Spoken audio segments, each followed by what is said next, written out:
Sabi-sabi ng marami, magsumikap ng mabuti, di lalaw, di kay ani, kung ikaw ay natatat. Ngunit bakit ang naisip, tawagin ang kahapon, hinayang at bigong pangarap ang siyang naging tugon.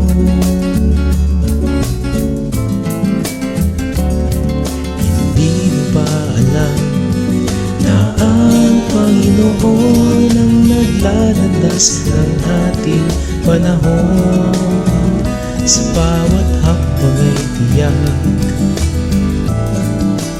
ang bukas ay sapat.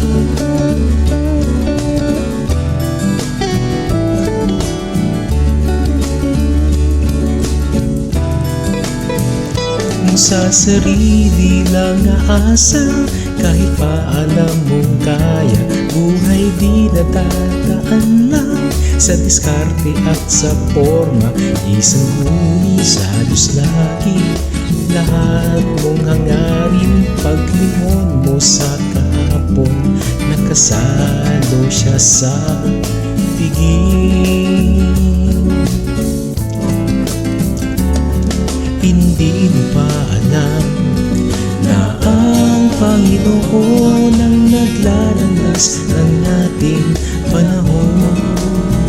Sa bawat hakbang ay tiyak, ang bukas ay sapat.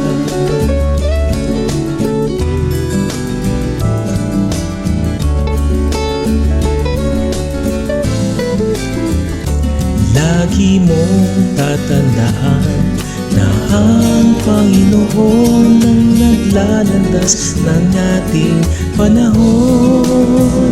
Sa bawat hakbang ay tiyak, ang bukas ay sapat.